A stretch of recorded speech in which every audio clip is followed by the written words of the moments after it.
1 யோவான் 3வது அதிகாரம் 22ஆம் வசனத்தில் இருந்து 4வது அதிகாரம் 6ஆம் வசனம் வரை.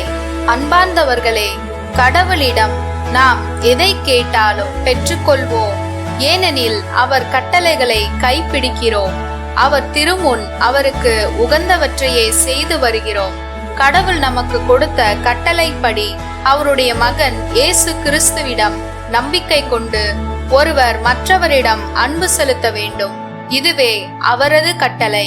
கடவுளுடைய கட்டளைகளை கடைபிடிப்பவர் அவரோடு இணைந்திருக்கிறார், கடவுளும் அவரோடு இணைந்திருக்கிறார்.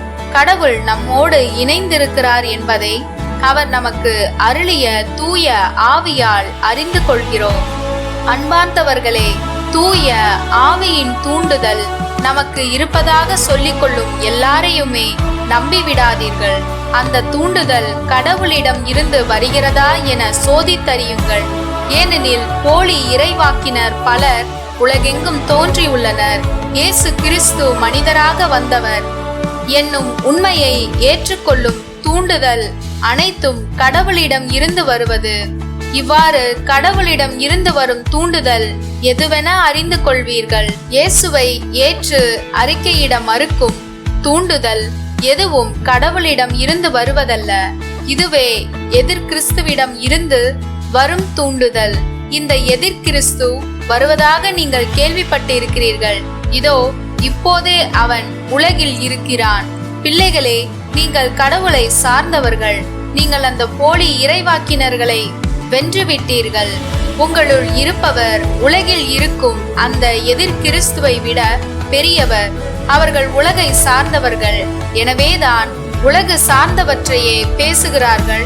உலகமும் அவர்களுக்கு செவி சாய்க்கிறது. ஆனால் நாம் கடவுளை சார்ந்தவர்கள், கடவுளை அறிந்து கொண்டோர் நமக்கு செவி சாய்க்கின்றனர். கடவுளை சாராதோர் நமக்கு செவி சாய்ப்பதில்லை.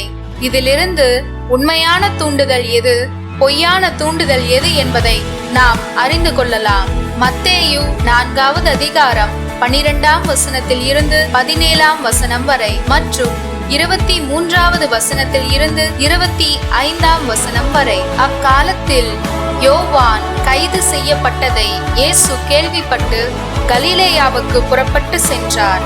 அவர் நாசரேத்தை விட்டு அகன்று செபுலோன், நப்தலி ஆகிய இடங்களில் எல்லையில் கடலோரமாய் அமர்ந்திருந்த கப்பர்நாகுமுக்கு சென்று குடியிருந்தார். இறைவாக்கினர் ஏசாயா உரைத்த பின்வரும் வாக்கு இவ்வாறு நிறைவேறியது. செபுலோன் நாடே, நப்தலி நாடே, பெருங்கடல் வழிப்பகுதியே, யோர்தானுக்கு அப்பாலுள்ள நிலப்பரப்பே, பிற இனத்தார் வாழும் கலிலேயா பகுதியே, காரிருளில் இருந்த மக்கள் பேரொளியை கண்டார்கள்.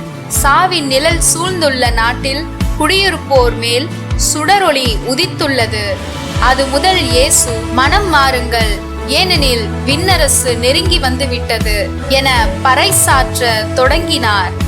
அவர் கலிலேயா பகுதி முழுவதும் சுற்றி வந்தார். அவர்களுடைய தொழுகை கூடங்களில் கற்பித்தார். விண்ணரசு பற்றிய நற்செய்தியை பறைசாற்றினார். மக்களிடையே இருந்த நோய் நொடிகள் அனைத்தையும் குணமாக்கினார். அவரை பற்றிய பேச்சு சிரியா நாடு முழுவதும் பரவியது.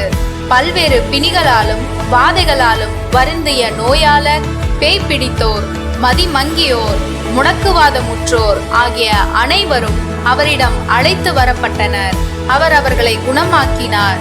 ஆகவே கலிலேயா, தெக்கப்போலி, எருசலேம், யூதேயா, யோர்தானுக்கு அக்கறை பகுதி ஆகிய இடங்களில் இருந்து வந்த மக்கள் பெருந்திரளாய் அவரை பின்தொடர்ந்தனர்.